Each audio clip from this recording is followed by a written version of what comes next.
A family, a dream, and a silent battle. The year was 1917. America was changing, finding its place in a world at war, and in a quiet house in Brookline, Massachusetts, a child was born, John Fitzgerald Kennedy. To the world, he would later be known as JFK, a man of charm, courage, and conviction. But beneath that bright smile lay a story filled with pain, pressure, and silent endurance. John came from a powerful yet complicated family. His father, Joseph Kennedy, was ambitious, a man who believed his sons were born not just to live, but to conquer. His mother, Rose, was deeply religious, teaching her children discipline, pride, and perfection. In the Kennedy home, success wasn't an option, it was a rule. The boys were told, don't get comfortable, win. And from that day, John's life became a constant race. A race to prove he was strong enough to lead even when his body was breaking inside. From childhood, John battled with illness. He suffered from scarlet fever, chronic back pain, and what doctors later suspected was Addison's disease. While his brothers played football, John often lay in bed, staring at the ceiling, dreaming of the world outside his window. He hated being weak, but his weakness became his greatest teacher. It taught him patience, it taught him empathy, and most of all, it taught him the art of hiding pain behind a smile. At school, he wasn't the best student, but he was curious. He loved history, loved politics, and often questioned why leaders failed to understand their people. Even as a teenager, John believed that leadership wasn't about power, it was about responsibility. When he entered Harvard University, he carried that same fire, but the pressure from his father was always there. To be perfect, to be the best, to be the son who would carry the Kennedy name into history. While studying at Harvard, John began to travel. He saw Europe on the edge of World War II. He saw fear in people's eyes, and he began to understand that politics was not a game. It was life and death for millions. Those travels changed him. He returned home not just as a student, but as a young man who understood the world's pain. Then came 1941, the world at war. John joined the U.S. Navy, not because he was strong, but because he refused to be seen as weak. He commanded a small patrol boat, PT-109, and when that boat was destroyed in battle, John didn't run, he swam through the dark ocean, pulling an injured sailor with his teeth, leading his crew to safety. It was that night the boy from Brookline became a leader, not through power, not through words, but through courage. Raw, human courage. When he came back from war, his body was broken, but his purpose was clear. He had seen enough pain to understand that the world needed leaders who felt, not just ruled. And so, he turned toward politics, not for fame, not for fortune, but for something deeper, redemption. The stage was set. The young soldier was coming home to face a different kind of battle, one that would test not his body, but his soul. The rise of a dream. The war had ended, but the world was still bleeding. John Fitzgerald Kennedy, young, charming, and wounded, returned home as a hero. His father saw opportunity. His family saw destiny. And John saw a responsibility he could not escape. Politics wasn't his dream. It was his inheritance. But deep inside, he carried something rare. Empathy born from suffering. When he spoke, people didn't just hear words, they felt him. He wasn't loud, but he was real. And that made all the difference. In 1946, John ran for Congress from Massachusetts. His campaign was unlike any other. While others shouted promises, John walked through neighborhoods, shook hands, and listened, truly listened to the ordinary people. He talked not about power, but about purpose. Not about war, but about hope. And when the votes were counted, America had found a new kind of leader. For 6 years, he served in the House of Representatives, learning the machinery of politics, a system full of noise, ambition, and shadows. But John wasn't made for shadows. He was made for light. He wanted to lead, not to manipulate, to inspire, not to dominate. By 1952, he ran for the U.S. Senate. The campaign was fierce, the odds impossible, but he had something his opponents didn't: grace under pressure and the Kennedy name behind him. And once again, he won. Yet behind the charm, pain followed him like a shadow. His back was deteriorating. Each morning, he struggled to stand, his body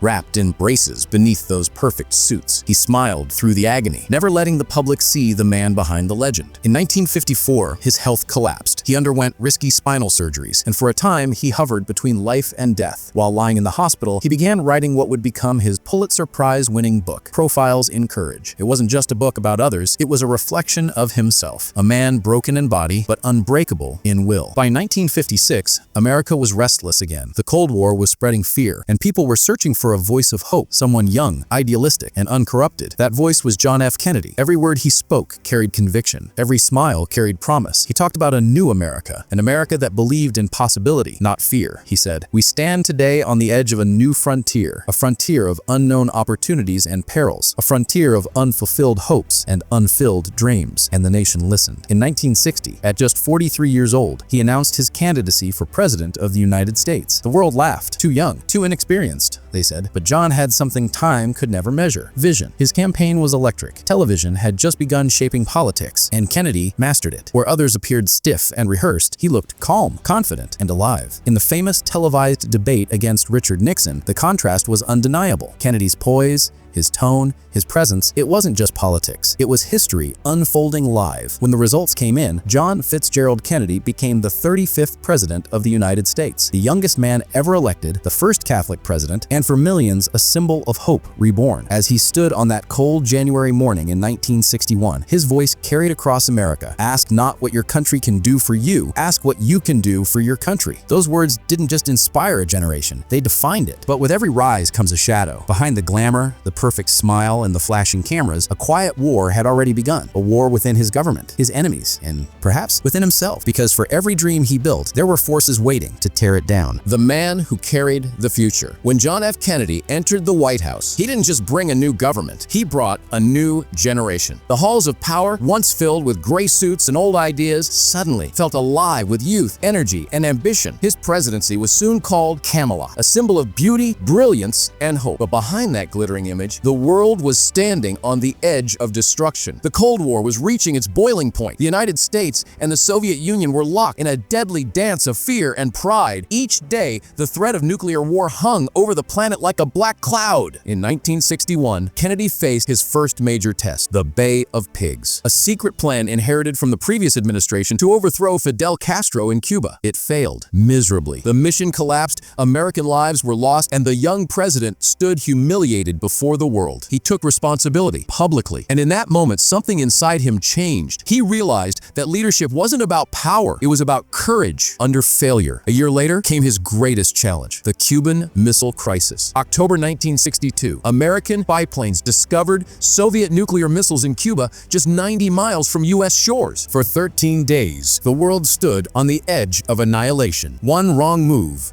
and humanity could have ended. Kennedy refused to be rushed by fear or pride. He listened, he reasoned, he negotiated, and in the end, he pulled the world back from the brink of nuclear war. In private, even his enemies admitted that young man saved the planet. But not all wars were visible. At home, America was divided. Race, poverty, inequality, the old wounds of the nation had begun to bleed again. John knew that true power lay not in weapons, but in justice. He spoke boldly for civil rights, for equal opportunities, for a country that could belong to everyone, not just the privileged few. He said, "We are confronted primarily with a moral issue. It is as old as the scriptures and as clear as the American Constitution." Those words began to change the conscience of a nation. Yet inside the White House, the pressure was unbearable. Every day was a war against his own pain, against political enemies, against forces that wanted him silent. His health continued to deteriorate. He lived in constant agony, supported by braces, pills,